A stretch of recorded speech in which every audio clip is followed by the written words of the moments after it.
আম তেলের চাটনি বানাবো। তার জন্য আমি নিয়েছি আম, এই যে আম স্লাইস করে নিয়েছি না, এগুলো 2 দিন 3 দিন আমি রোদে দিয়েছি, শুকিয়ে নিয়েছি অনেকটাই। নুন আর হলুদ মাখানোর পরে জল বেরিয়ে গেছিলো, তারপর আমি শুকিয়ে নিয়েছি। এই যে জল আর নেই গায়ে। আম তেল চাটনির জন্য আমি কি কি মশলা নিয়েছি, এদিকে নিয়েছি মৌরি, গোলমরিচ, লবঙ্গ, এলাচ, গোটা জিরা, জোয়ান, শুকনো লঙ্কা আর মেথি। এটা আমি ভেজে নেব। এর সব দিয়ে দিলাম, ভাজবো। এরপর মশলাটা আমি শিলপাটায় বেটে নেব। সর্ষের তেল দিয়ে দিলাম,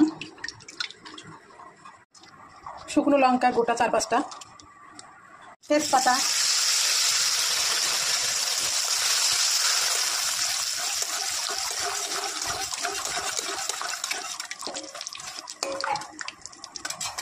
আমগুলো দিয়ে দেবো।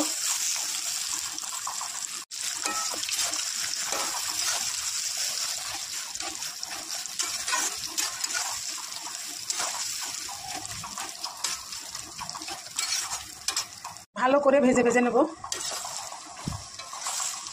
একটু হালকা চিনি দিচ্ছি, আমি কাটিং মিষ্টি দিচ্ছি, আপনার চিনি দিতে পারেন, গুঁড়ো দিতে পারেন, কোনো সমস্যা নেই। পরে এই মশলাটা আমি দিয়ে দেবো। অনেকটাই ঠান্ডা হয়ে গেছে, হালকা হালকা উষ্ণ গরম আছে, ভালো করে মাখিয়ে দেবো।